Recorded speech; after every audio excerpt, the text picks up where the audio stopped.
Hello, everyone. Tonight, we're stepping into a quiet kitchen where the scent of lemon oil clings to the cabinets, the tea kettle hums softly, and the light through the curtains looks gentle. But behind that stillness, something has been broken. My name is Clara. I'm 65, recently retired, and I used to believe that if you lived a quiet, honest life, people would take care of you when it mattered most. But life has a way of testing beliefs, especially when the test comes from your own flesh and blood. So sit with me a while. I'll tell you how I lost everything I saved for, and how I found something better. I was never one for drama. I liked my routines. Quiet mornings, soft cardigans, coffee brewed in the same old Mr. Coffee machine I got the year Evan started high school. The same machine still sits on my counter, its plastic yellowed with time, humming like a relic of a simpler world. After Harold died, people said, "At least you still have Evan," as if a child could replace a husband, as if a son could fill the silence of a man I shared 42 winters with. But I nodded. I smiled. I swallowed grief like cough syrup, quietly and without complaint. When I retired, I told Evan he didn't need to fuss. "No party," I said. "Just a little dinner would be nice." Instead, he took me to a new sushi place in Columbus, all sleek wood panels and LED menus, where I didn't recognize a single thing on the plate. Danielle barely looked up from her phone, and Noah, bless his little heart, smeared soy sauce on my blouse. "I got your finances set up," Evan had said, leaning back like he'd just won something. "I moved your 401k and pension into one portfolio. Growth-focused, aggressive, just like we talked about." We hadn't talked about that. I blinked. "Aggressive?" He smiled, tapping on his phone. "Don't worry, Ma. That money's going to work a lot harder now. You'll be thanking me in 10 years. 10 years. I was 65, with arthritis in both knees and a hip that clicked every time I climbed stairs. But I didn't argue. I didn't want to embarrass him. Not in front of his wife. Not in that restaurant where the server kept calling me Miss. Instead, I sipped miso soup I didn't like and told myself this was how love looked now. Efficient, modern, optimized. He'd always been like that, even as a kid. Sharp, charming, the kind of boy other mothers envied. Evan made honor roll without trying, charmed librarians out of late fees, and knew how to program the VCR when I couldn't. But somewhere along the way, that charm hardened into something else, something shinier, hungrier. Now, Evan drove a graphite Tesla and wore those watches that tracked sleep. He lived in a 2-story house in a neighborhood with fake cobblestone streets and matching wreaths on every door. Danielle ran some kind of online store that sold curated gift boxes with names like Mindful Mom and Self-Care Queen. I still wore flannel nightgowns and kept coins in a ceramic dish shaped like a goose. The first time I noticed the difference was subtle. I'd asked Evan if he could pick me up from the doctor's office after a physical. Just a 20-minute drive. "Can you Uber?" he'd said. "I've got back-to-back meetings and Danielle's got a content shoot." I said it was fine. I lied. I sat on the curb in front of the clinic, holding my canvas purse in my lap like a child waiting for recess. When the Uber driver arrived, he didn't even get out of the car. I had to hoist myself in, my knee crackling like bubble wrap. When I got home, the tea I'd left steeping was cold. The house felt bigger than usual. The silence stretched like taffy. I turned on HGTV and sat there for hours, watching strangers renovate other people's homes. Still, I told myself it was a phase. They had a young child, life was expensive, and Evan always said, "You're good, Ma. We're managing everything. You just enjoy your time." So I tried. I tried baking again. Banana bread with walnuts, just the way Harold liked it. I set some aside and drove it over to Evan's, still warm in the foil. Danielle answered the door wearing leggings that cost more than my week's groceries. She smiled without showing teeth. "Oh, hey, Clara. We're about to hop on a call. Could you just leave it?" So I did. On a stool beside the entryway, beneath a painting of abstract beige blobs. They never mentioned it afterward. Not the bread, not the visit. Nothing. The foil dish came back weeks later, still greasy and unwashed, tucked into a Trader Joe's bag like something they meant to throw out. I started keeping track of these things, not out of spite, but to remind myself I wasn't imagining it. A forgotten birthday, a canceled lunch. You don't need to come to Noah's recital, Ma. It's mostly just chaos anyway. Every little cut bled quietly, until one day it didn't. It started with the pharmacy. I was picking up my usual refill, something for the knees, something for the blood pressure, when the cashier frowned at her screen. "I'm sorry, Mrs. Whitaker, your card's not going through." I blinked, certain it was a fluke. I handed her another card, the backup debit I rarely used. Declined again. A line had formed behind me. One man sighed. A little girl tugged at her mom's coat and whispered, "Why can't she pay, Mommy?" I ended up writing a check. An actual paper check. The girl stared like I was signing with a feathered quill. When I got home, I logged into the account. Well, tried to. Evan had the passwords. He said it was safer that way. "Less phishing risk," he told me. "Just forward me any suspicious emails." That night, I called him. "It's probably just a tech glitch," he said breezily. "You know how banks are. Did you try again later?" I did. Still nothing. He sighed. "Look, I'll swing by this weekend and take a look, okay? I'll bring Noah." He didn't. I began noticing other little things. My newspaper subscription stopped. I thought it was a delivery issue until I called and found out it had been canceled for non-payment. The garbage collection service skipped my bin. Again, unpaid bill. My grocery store points account said I hadn't earned anything in over a month. But I'd been shopping every week. I sat at the kitchen table, receipts spread out like puzzle pieces, trying to piece together what didn't feel right. Every time I brought it up, Evan brushed it off. "Ma, you're overthinking. You're retired. You shouldn't be stressing over little stuff." But it wasn't little. It was my life. I began watching his wife's Instagram stories, just out of curiosity. One day, she was showing off a new designer handbag. Another, they were at a resort in Napa, a private chef. Spa robes with gold embroidery. Evan grinning over champagne, captioned, "Work hard, play harder." Funny, I didn't recall them mentioning a bonus, or a raise, or any work, really. Danielle posted a reel of their new SUV, a Mercedes. "A reward for hustling," she wrote. The same week I got a notice from the electric company that my automatic payment had failed. I printed it, held it in my hand. The paper trembled, but not from the ceiling fan, from me. That night, I pulled out the brown accordion folder from the back of the hall closet. It held everything: birth certificates, Harold's VA discharge papers, the deed to the house, and the last bank statement I'd printed before Evan streamlined things digitally. I sat on the floor for hours. Eventually, I found it. One old password he hadn't changed. And what I saw when I logged in made my stomach turn cold. Not just low balances, emptiness. As if my life's work, every dollar I'd put aside, every penny Harold and I had scraped together over decades, had evaporated, gone. And in its place, a few transactions, a wire transfer to EVW Holdings LLC, high-end furniture stores, travel agencies, an invoice from a private concierge service I'd never heard of.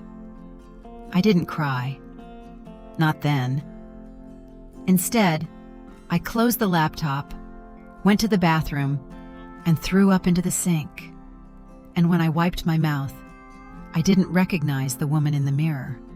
She looked like me, but she wasn't someone who trusted blindly anymore. The next morning, I stood by the sink, my hands trembling as I rinsed out Harold's old coffee mug, white ceramic with a faded #1 Dad decal from Evan's 5th grade Father's Day gift.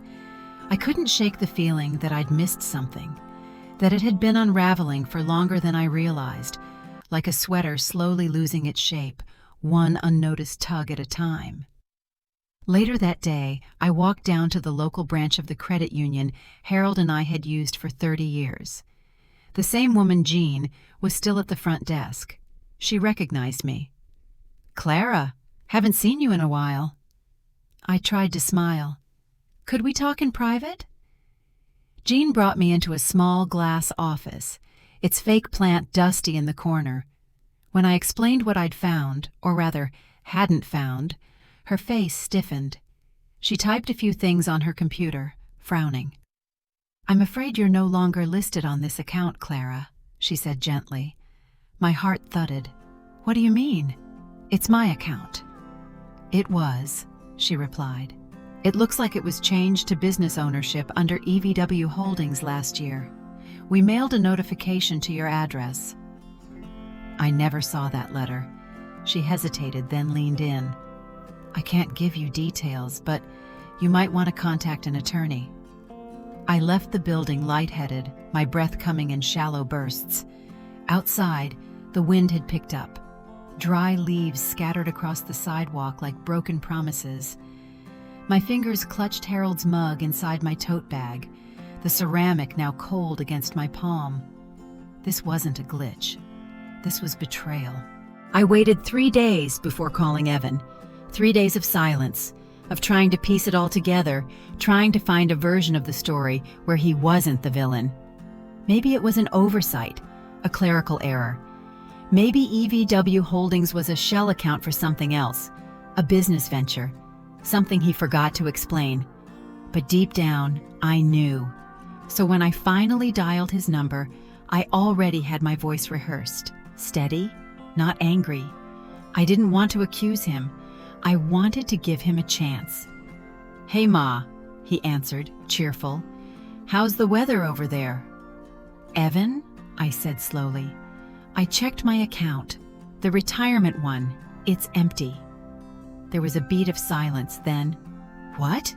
No, it's not. That can't be right." I told him about Jean at the credit union. Another pause. "Okay, look," he said, his voice taking on that rehearsed calm he always used when trying to get Noah to stop crying.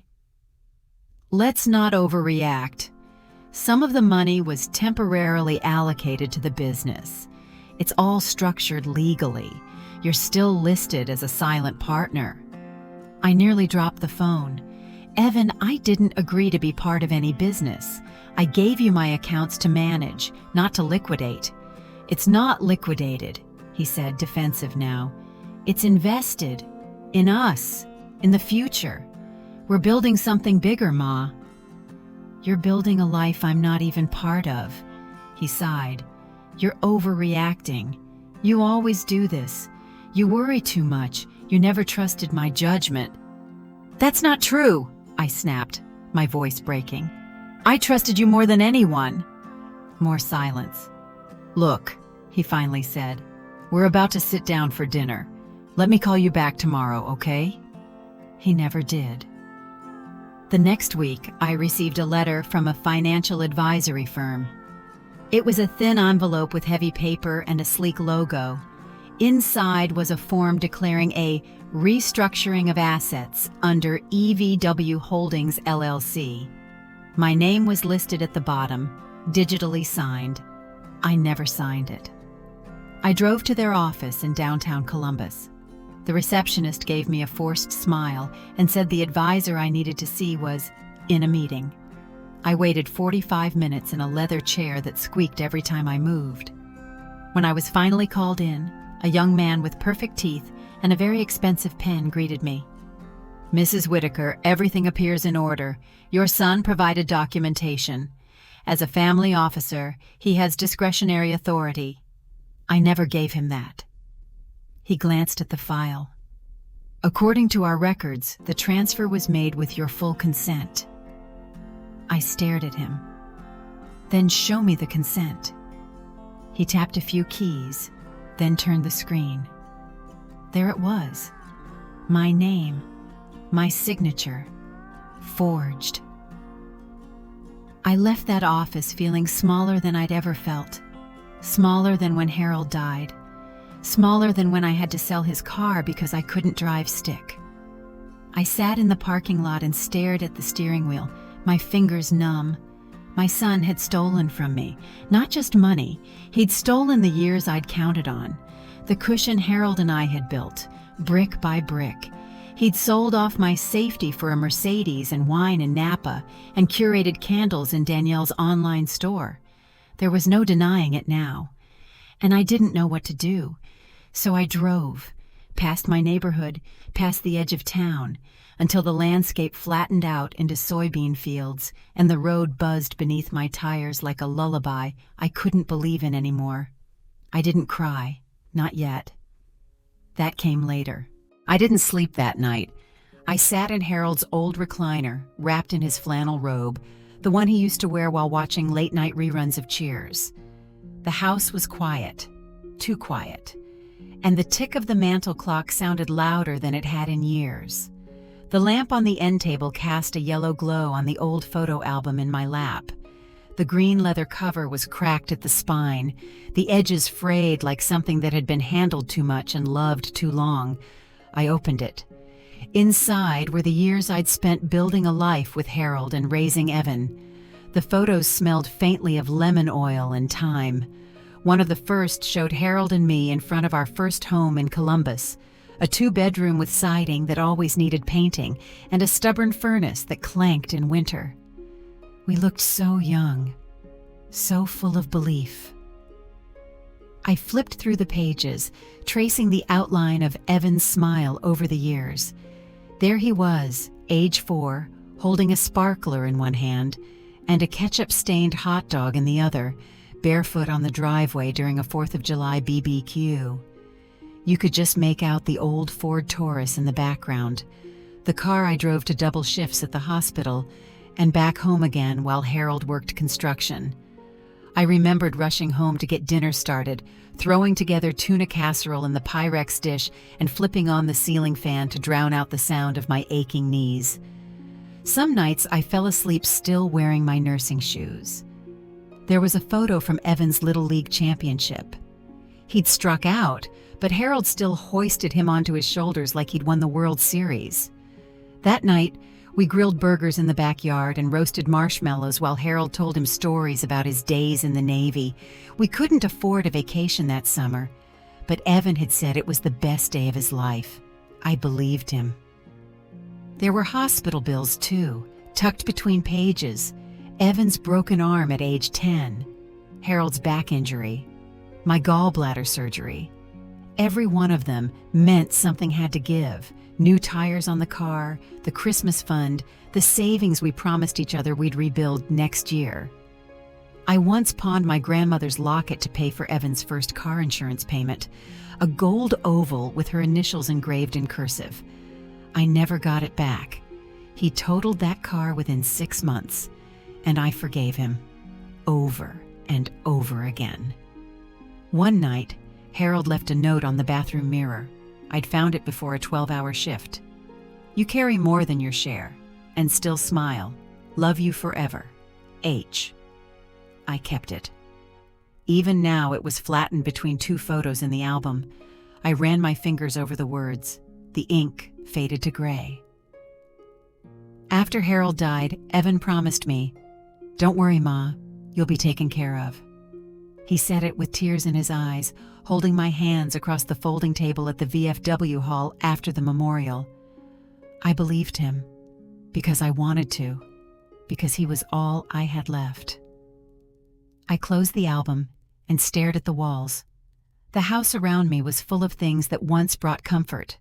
Corelle dishes in the cabinet, the plaid curtains I'd sewn myself, Harold's battered recliner with the stuffing poking out one armrest. Now they just looked like relics from a life I didn't know how to trust anymore. I got up and walked to the window. Outside, rain had begun to fall. Not a heavy downpour, but a steady, mournful patter, the kind that lingered, that seeped into the ground, that matched the weight in my chest. I whispered, "What did I do wrong?" But the room didn't answer, only the rain. The next morning I opened the cabinet and pulled out Harold's old coffee tin. It was one of those battered red Folgers cans he insisted on keeping, long after we started buying fresh ground beans. He used it to store odds and ends, spare screws, thumbtacks, a few bent nails, a bottle cap from our trip to Nashville. I emptied it onto the kitchen table. Inside, beneath the clutter, was an envelope I had tucked away nearly a decade ago. It was addressed to Evan in my handwriting, faded now but still legible. I'd written it the night of his high school graduation, intended to give it to him when he left for college. I never did. I told myself it was too sentimental, that he wouldn't care. But the truth was, I was afraid he'd read it and feel nothing. I opened it now, with fingers that trembled.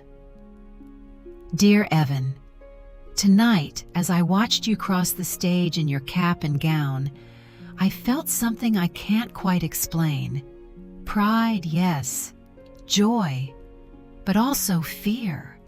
Fear that I hadn't done enough, or worse, that I had done too much and left you unprepared. Being your mother has been the best and hardest thing I've ever done. I hope you carry the good parts of me into the world. My stubbornness, my capacity to care, my ability to work through pain. I hope you find your own way to fail and rise and try again. Remember to call home, even if just for 5 minutes. Say thank you, even when it feels awkward. And love someone the way your father loved me, without fear, without condition. You are enough, Evan, just as you are, always. Love, Mom. I sat at the table for a long time after reading it. I couldn't reconcile the boy in that letter with the man who had drained my accounts and forged my signature. It felt like grief all over again, a second death. This time, not of Harold, but of the Evan I thought I knew. That's what betrayal really is. It's not just about the money. It's about realizing the person you love never existed in the way you believed.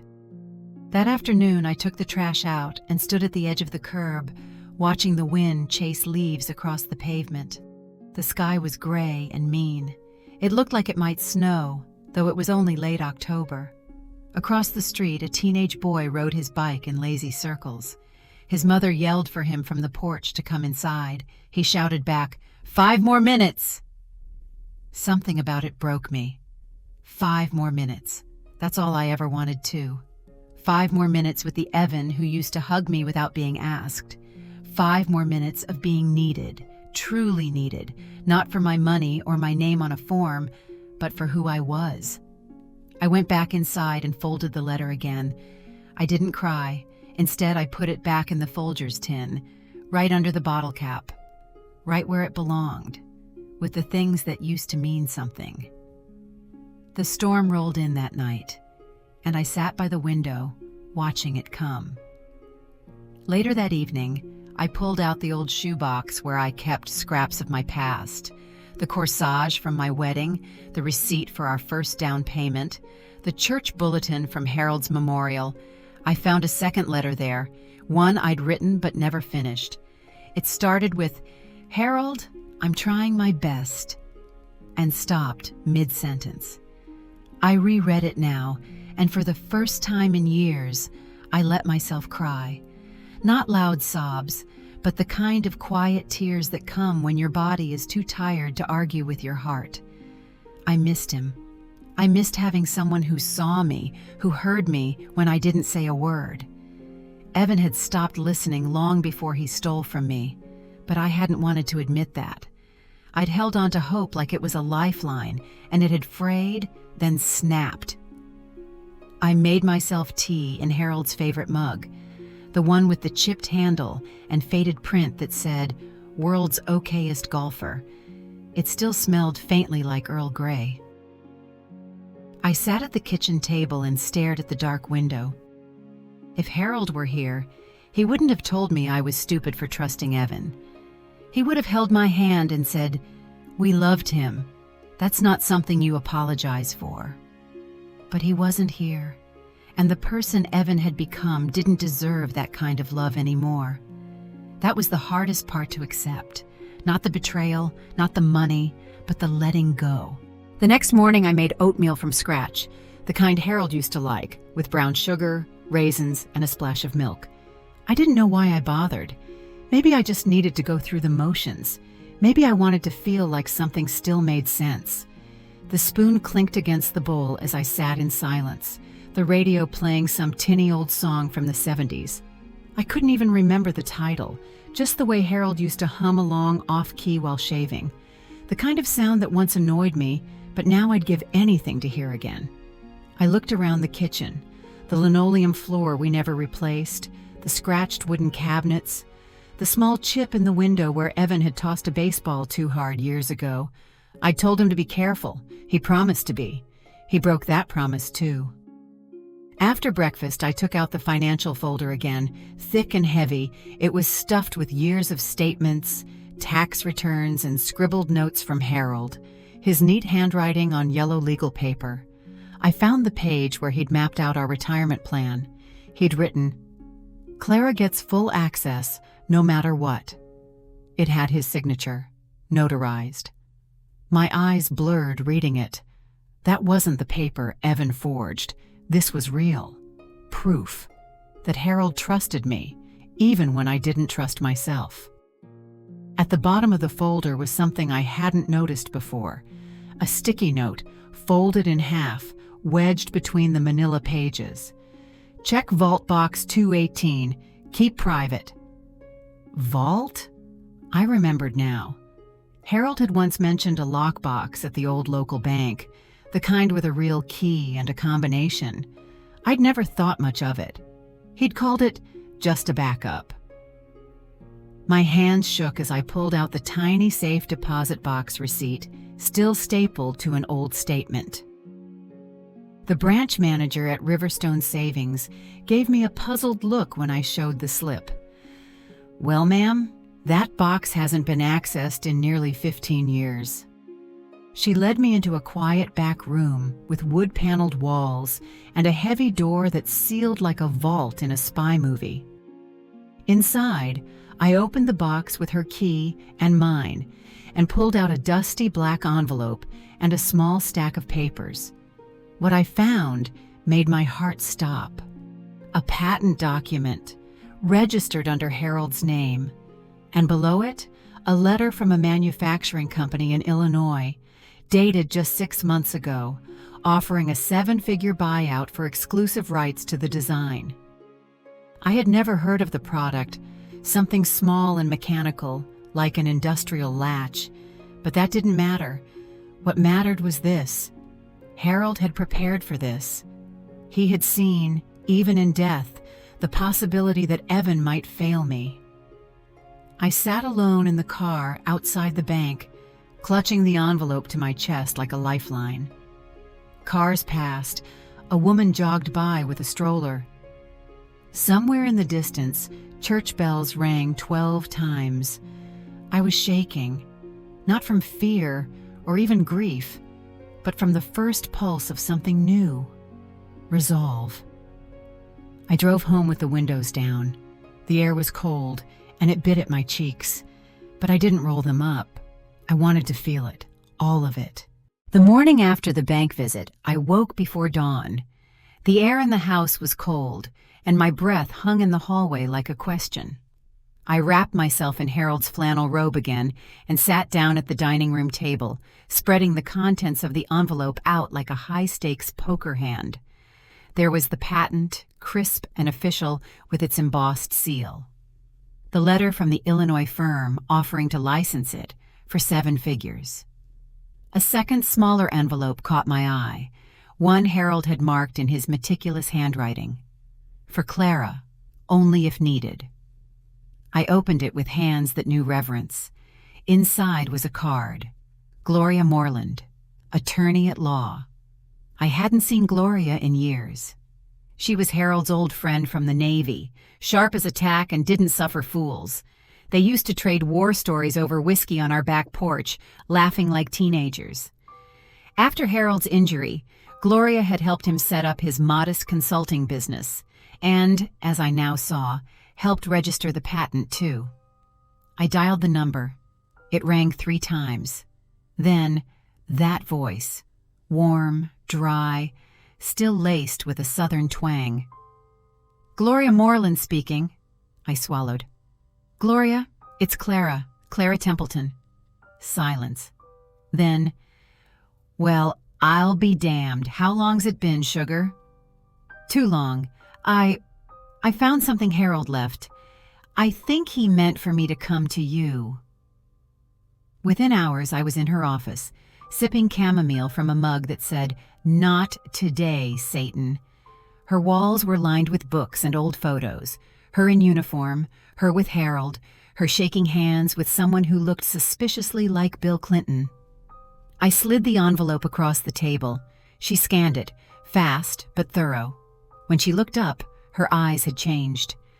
"Well," she said, "your late husband had more foresight than most living men." She explained that the patent wasn't just registered. It was held under a private LLC that listed me as the sole successor. Harold had set it up so that in the event of his death, I alone had legal authority to negotiate, sell, or transfer the rights. Not Evan. Not anyone else. "This isn't just a windfall," Gloria said. "It's a fortress." We spent the next 2 hours planning. Gloria moved with precision, her pen scratching over documents, her assistant fetching notarized forms. She helped me draft a formal licensing agreement and a trust account, one Evan could never touch. She looked me in the eye. "You want them cut off, Clara? No access, no warning?" I hesitated, then nodded. "No warning." I didn't want revenge. I wanted freedom. Back home, I stood in the doorway of Evan's old room. The posters were still there. LeBron James, Star Wars, some band I could never pronounce. His baseball glove hung on the closet doorknob. I touched it lightly. The leather was worn smooth from years of Little League and backyard catch with Harold. It used to smell like dirt and pine sap. Now, it just smelled like loss. I closed the door. Then I called the utilities. It was time to take my name off everything. The check from the Illinois company cleared within days. Gloria moved quickly. She coordinated with her network of accountants and estate planners, setting up a watertight trust in my name only. Everything, the patent income, the home equity, even a small side account for emergencies, was placed under legal protection. The paperwork felt endless, but it was a paper wall I finally understood. Strong, silent, and impenetrable. I signed every form with steady hands. Every page was a goodbye to the version of me that begged for crumbs at my own table. That week, I withdrew from every shared financial tie with Evan. I closed the joint retirement account he'd helped set up. I removed my name from the utility bills on his house. I notified the bank to flag any attempts to access or transfer remaining balances. I even contacted the broker who'd once managed our modest portfolio. He hadn't heard from me in years. He was surprised. "You're sure you want to move everything into a private trust?"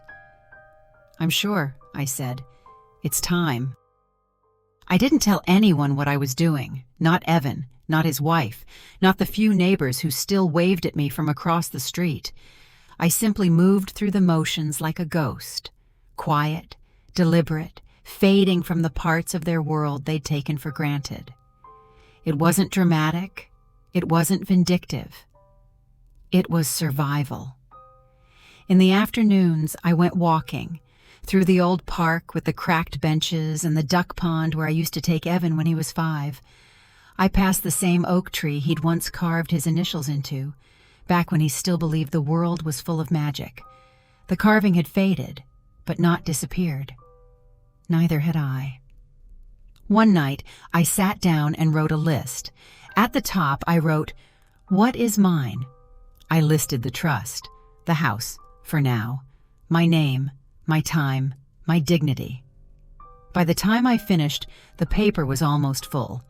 I folded it and placed it in the drawer beside Harold's patent papers. Let Evan think what he wanted. Let him guess where the money went. Let him worry. Let him feel, for once, what it was like to not be in control. The next morning, I donated 3 boxes of old clothes to Goodwill. I cleared out the garage, Harold's old tool bench, the lawn chairs we never used, a pile of Evan's college junk he never bothered to reclaim. I kept one thing, a faded, grease-stained sweatshirt with the logo of Harold's Navy unit. It still smelled faintly of sawdust and peppermint oil. I wore it as I packed up the rest. That night, I stood on the back porch with a cup of decaf and watched the wind roll through the trees. Everything was quiet. Everything was mine again. It was the first Tuesday of the month, the day Evan always expected the family contribution to hit his account. At exactly 8:03 a.m., his phone buzzed with a notification. But it wasn't a deposit. It was a system alert from the bank. Access denied. Account restricted due to beneficiary transfer. I knew, because I'd timed it that way. Earlier that morning, I sat across the desk from a woman named Marcy at Riverstone Bank. Her hair was pulled back in a tight bun, and she smelled faintly of lilacs and printer toner. She typed with brisk precision, not looking at me as she spoke. "So, you're removing Evan Templeton's trustee privileges and revoking all shared financial powers, correct?" "Yes," I said. "And you understand that this action is irreversible?" I nodded. "I do." Marcy paused just long enough to glance up at me. "Good," she said. "Because once it's done, it's done." I drove straight home afterward. I didn't turn on the radio. I didn't need music to know I'd made the right call. My phone buzzed while I was unloading groceries. Evan. First a text. "Hey, Mom, I think there's a glitch. Can you check the account?" Then a second. "Mom, we're short on the mortgage this month. Need to transfer ASAP." Then a call. I let it ring. Then another. I turned the volume off and set the phone in the freezer. By noon, his messages turned sharper. "This isn't funny, Mom." Then angrier. "Are you seriously cutting us off without a word?" Then desperate. "Mom, we need this. You can't just disappear. You said you'd help us through this year." He was right about one thing. I had disappeared, but not like he meant. That night, I opened my email and wrote a single message. To Evan Templeton. Subject, regarding finances. Evan, as of today, all financial connections between us have been terminated. This is not up for negotiation. Do not contact me for money again. I wish you clarity and growth. Mom. No signature, no warmth, just boundaries. I stared at the screen for a long time before hitting send. Then I turned off my laptop, made a cup of tea, and finally allowed myself to sleep for 12 hours straight. 3 days later, Gloria called. "He's trying to access the trust," she said. "Filed a request through a third-party firm. But don't worry, we're 10 steps ahead." I exhaled slowly. "Thank you," she chuckled. "Clara, he's got no idea who he's dealing with now." Neither did I, but I was starting to find out. On Sunday, I went to church for the first time in years, not out of guilt, not even for answers. I just wanted to sit among people who sang from a place of hope. The pews creaked, the choir was off-key, and someone's baby wouldn't stop squealing, but it felt real. Afterward, I stayed for coffee hour. Someone handed me a styrofoam cup and asked about my week. I smiled and said, "Eventful." They laughed. They didn't press. No one knew what had happened. And that was the point. Power doesn't always look like shouting. Sometimes it looks like a quiet woman with a full bank account, sipping coffee in a church basement, finally free. I stood in the doorway of my bedroom with a cardboard box tucked under my arm. It was the last one. Everything else had been packed, donated, or discarded. What remained fit into this final box. Photo albums, Harold's cufflinks, a bottle of rose perfume I hadn't worn in years but couldn't bear to throw away.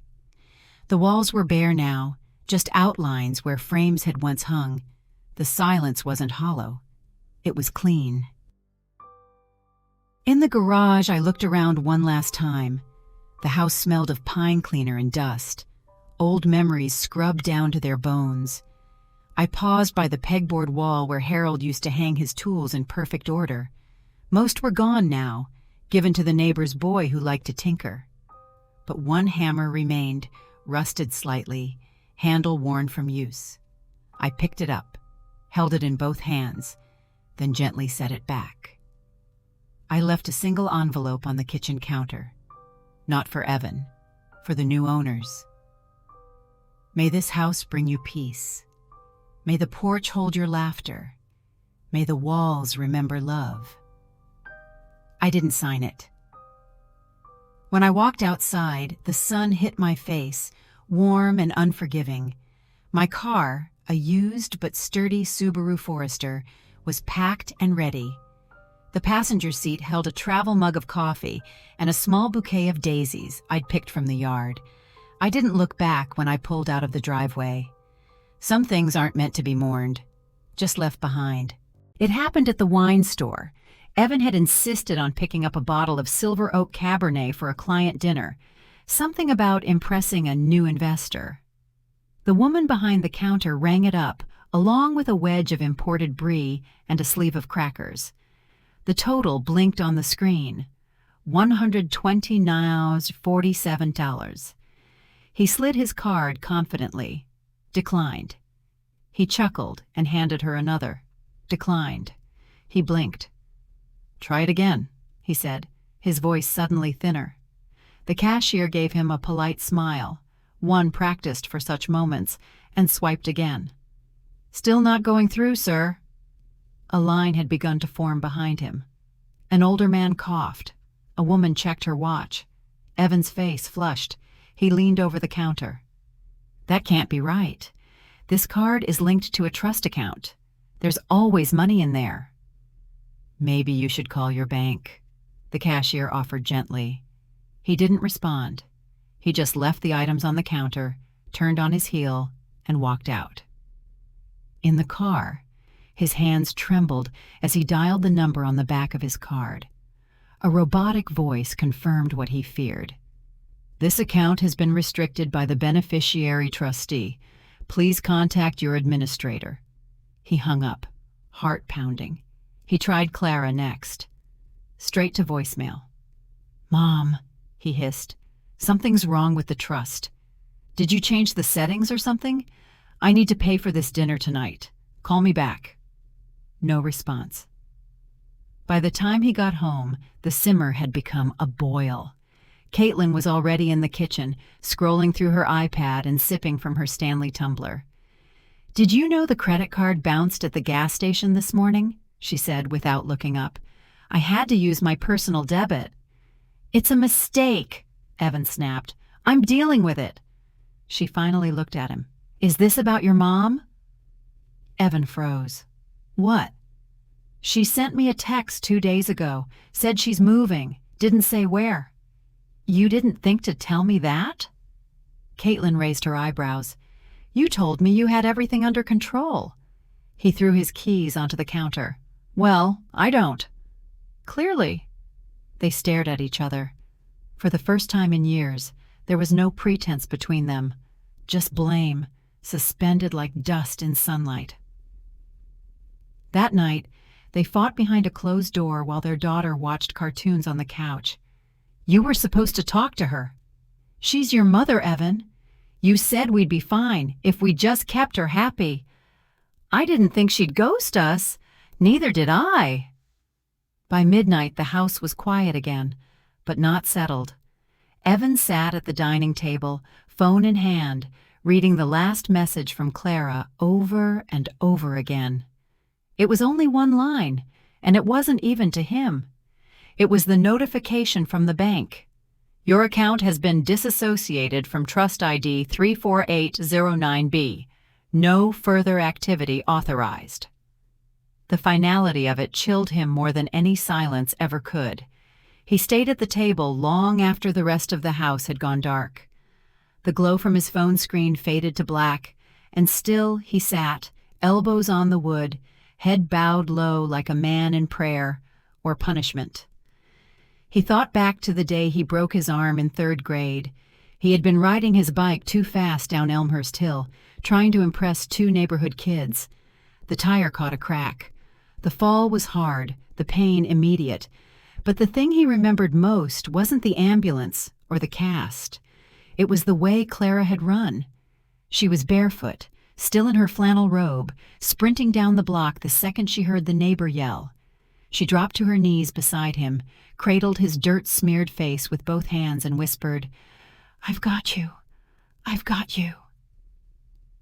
Now, decades later, the silence from her was louder than any siren. Evan gripped the edge of the table, fingers tight, jaw clenched. How had he gone from that boy in the street to this man in the dark? Somewhere along the way, the "I've got you" had turned into "you're on your own." And maybe, just maybe, he deserved it. The next morning, the messages began again, first from Evan. "Mom, please, we're behind on everything. Just a small transfer, just until the end of the month." Clara didn't reply. Then Caitlin chimed in. "Clara, I know we haven't always seen eye to eye, but this is affecting your granddaughter's schooling. Can we just talk?" Clara read it once, then closed the screen. By midweek, the tone shifted. "Evan, I gave up my job at Morgan & Lyle to help you manage retirement. This is betrayal." Caitlin, "You lived in our home for free for years. You owe us something." Then a voicemail. "You think this makes you powerful, cutting off your own son? When Dad died, I was the one who handled the funeral, who made sure you didn't fall apart. And now you're doing this? This is abuse, Mom." Clara sat at her new kitchen table, her tea growing cold. She listened. She didn't react. She simply deleted the message. That night, a manila envelope appeared in her mailbox. No return address. Inside was a single-page letter from a family lawyer Evan had apparently hired. "Your son is pursuing a claim of undue influence and financial misappropriation. Please contact our office to resolve this matter amicably." Clara smiled without humor. The language was polite. The desperation wasn't. She forwarded the letter to Gloria, who replied within the hour. "Let him try." Over the next few days, the messages escalated. Evan's spelling deteriorating, punctuation unraveling.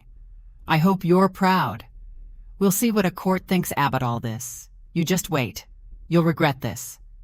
But the one that stung, just for a second, came late Friday night. "I miss Dad.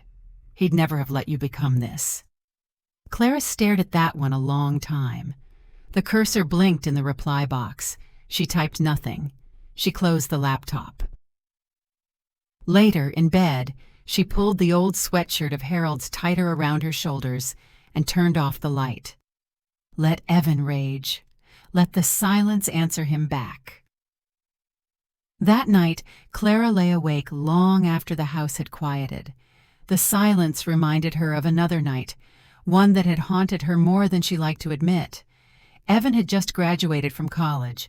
He'd come home for the summer, jobless, arrogant, wearing a smug smile that didn't match the overdraft notices on the kitchen counter. He wanted to move to Los Angeles. To figure things out, he'd said. He wanted her to co-sign a lease for an apartment in Silver Lake. Rent was double her monthly pension, but he waved her concerns away. "You've always said you believe in me," he said, "so prove it." When she hesitated, he slammed his fist on the table. God, you're so stuck in fear, Mom. No wonder Dad handled everything. You just make excuses. She remembered standing at the sink, her hands still wet from washing dishes, the smell of lemon soap clinging to her wrists. Her heart had clenched, not just from what he said, but how easily it had come. In the end, she signed. He left 2 weeks later. Never said thank you. Now, years later, lying in a bed that wasn't his to invade, she let that memory wash over her fully. Not to punish herself, but to remember the pattern. Evan had always taken, and she had always let him. Until now. Evan hadn't shaved in 4 days. The suit he'd once worn to networking events now hung from his frame like a borrowed costume. His phone buzzed on the coffee table, another notification from the bank. This one more final than the last. Notice of default. Property will enter foreclosure in 21 days. He stared at it without blinking. The fridge was empty except for a bottle of mustard and 2 slices of American cheese. Caitlin had taken the car, the child, and the rest of their dignity 2 nights ago after their final argument. "You lied to me," she'd said, holding the front door open with one hand and a packed suitcase with the other. "No, I didn't." "Yes, you did. You said your mom would never let us fall." Evan had nothing left to say. The house creaked around him now, too big for one man and his failures. He shuffled into Clara's old room. It was still pristine, the bed made with hospital corners, the air faintly perfumed with lavender sachets she used to tuck into her drawers. On the nightstand sat an old photo of her and Harold, frozen in time, smiling beneath an autumn tree. He sat on the edge of the bed and buried his face in his hands.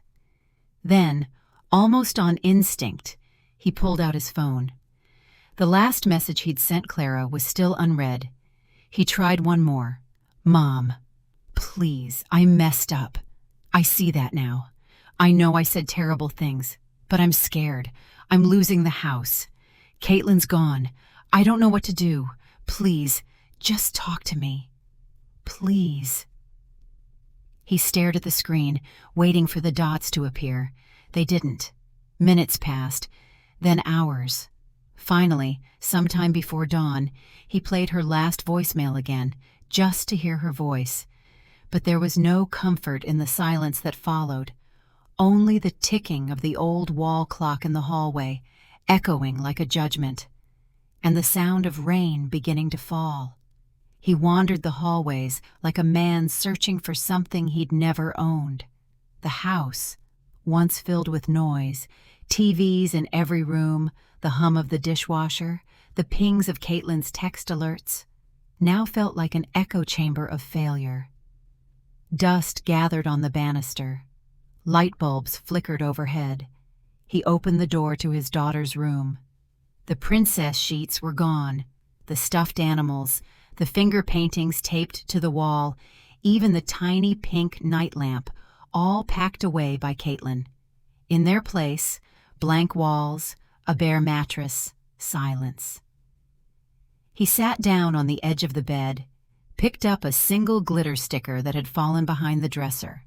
A unicorn, faded.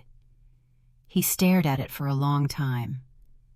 Downstairs in the kitchen, he found an old coffee mug of Clara's still tucked behind the flower canister. White with blue flowers, a chip on the rim, one she used every morning. He ran his thumb over the crack like it might tell him something, then set it down and turned away.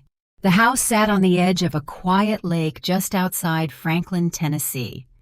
It wasn't large. 2 bedrooms, 1 bath, a wraparound porch that creaked in the morning sun. But it was hers, paid in full, no one else's name on the deed. And for the first time in years, Clara woke each morning without fear of someone asking her for something. She painted the kitchen a pale blue, hung lace curtains in the windows, refinished an old rocker she'd bought from a church sale for $25 and placed it by the front window where the sun liked to linger around 3 p.m. On Sundays, she sipped tea from her Lenox china and listened to the birds, the ones that came back each spring like clockwork. She joined a local gardening club. Every Thursday morning, she met with 5 other women at the community center, all of them retired, all of them fond of perennials. They traded seeds, told stories, and laughed more than she'd expected.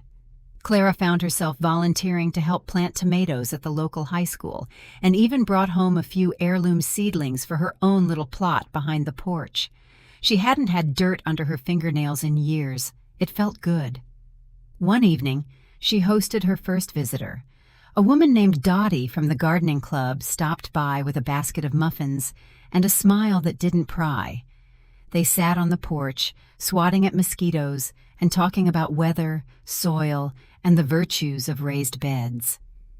"You've got a good spirit about you," Dottie said as she stood to leave. Clara smiled, a small one. "Took me a while to find it." That night, Clara sat alone in her living room, her cat curled at her feet, a pot of chamomile steeping nearby. There was no television playing, no voices shouting from upstairs, no silent accusations lingering in the air. Just the soft rhythm of her own breathing and the creak of the house settling into its bones. Lonely? Sometimes. But it was the kind of lonely that didn't ask for anything. And that made all the difference. On Saturday, Clara drove into town to visit the farmer's market. The morning was crisp, sunlight glinting off rows of homemade jams and baskets of zucchini. A bluegrass duo played near the fountain, their instruments warm and familiar. Clara bought a jar of wildflower honey, 2 ears of sweet corn, and a lavender sachet that reminded her of Harold's favorite aftershave.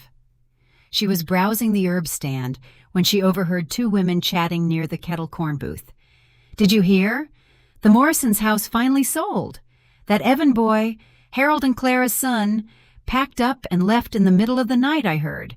Bank foreclosed it weeks ago." "Oh, that's a shame. Harold was such a gentleman. Clara always looked so proud when she talked about her family."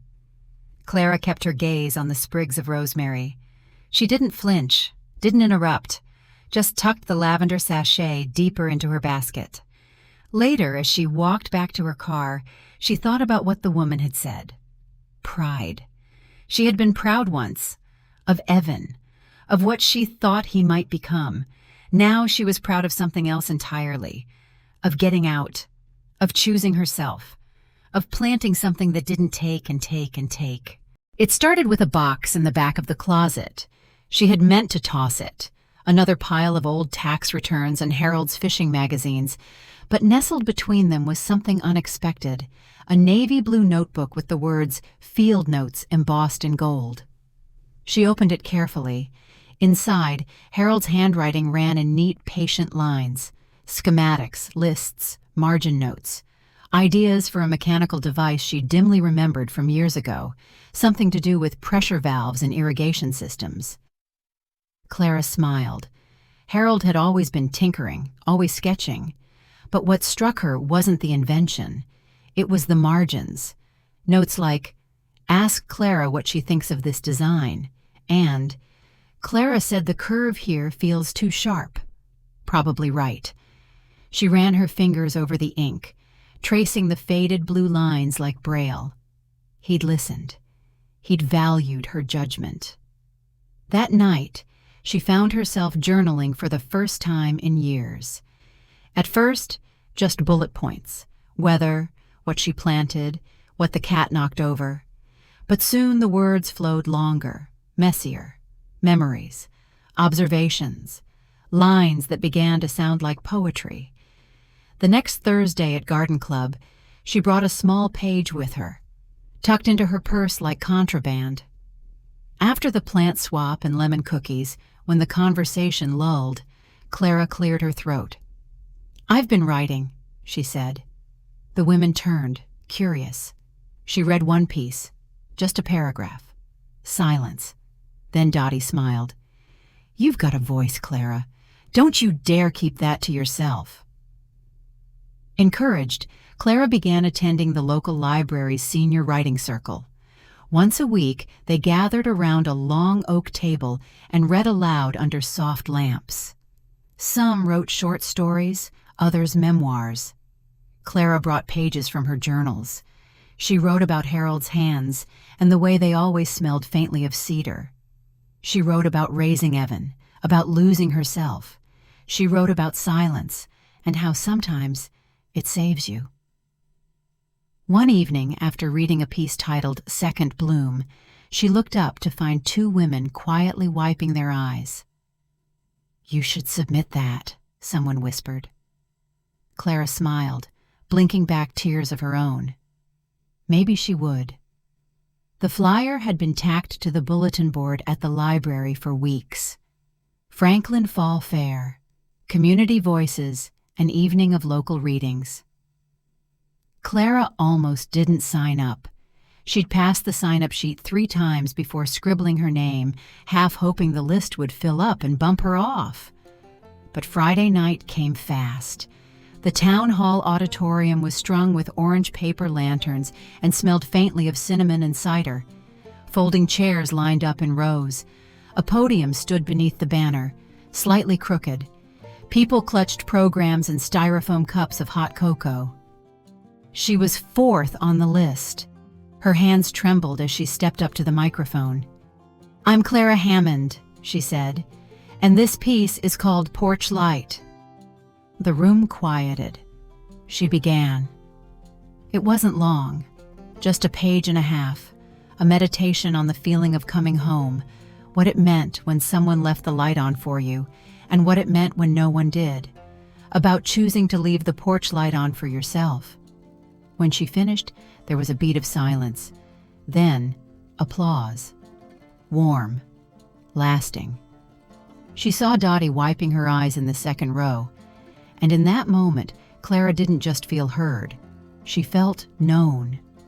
She walked back to her seat with her heart pounding, but not from fear, from the thrill of standing in her own voice. The letter arrived on a Tuesday.